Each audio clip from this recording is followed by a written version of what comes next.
Caroline Kelly is an extraordinary woman.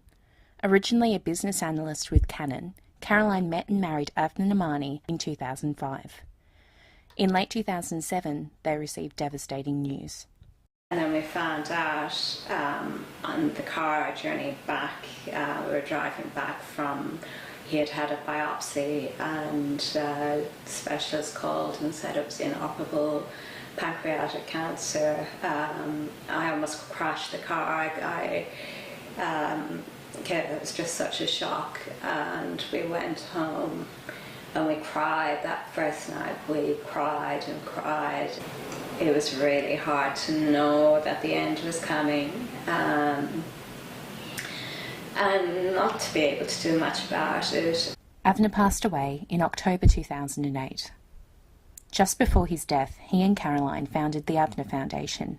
Caroline has led the foundation since its beginning, raising millions of dollars and much needed awareness along the way. The 5-year survival at that time was at just over 5%. So we said then that has to be our goal, to change that survival rate. Luke Dunkley has been a good friend of Caroline's for years. One of Avner's former work colleagues, he joined the board of the foundation in 2015. People see someone who would never have imagined themselves being put in the position that they're in, being brave enough to stand up and take on the responsibility of that position. And it's an incredibly charming and attractive set of circumstances. And I'm sure that's why she appeals. Last year, the Avner Foundation provided their first round of research grants totalling $1.9 million. One of the recipients was Dr. Chris Weir of the Kolling Institute of Medical Research. It's good. We've applied for quite a few grants. Initially, when we started doing the whole vaccine thing, people thought we were kidding ourselves a bit.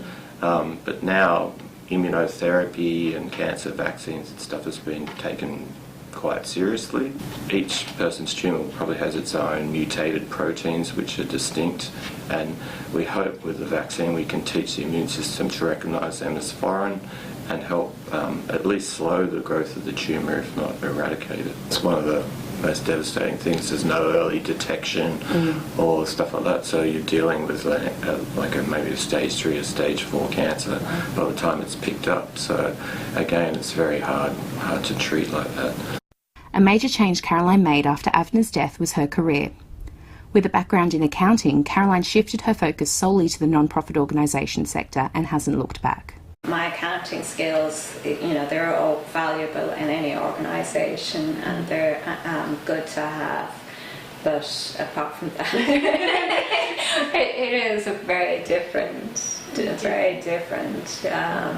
life. But I suppose it's been my life now since 2008. So it's kind of, I don't really relate to that old life so much now.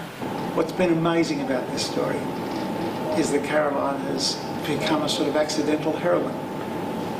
She and Avner decided to set up this foundation, and then Avner died, so it was for her.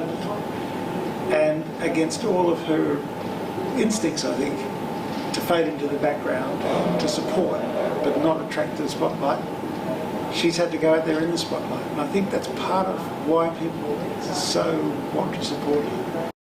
The Avner Foundation will be holding their 7th annual Sydney Walk on August 7th in Manly. Samantha O'Brien, Urban Sisterhood.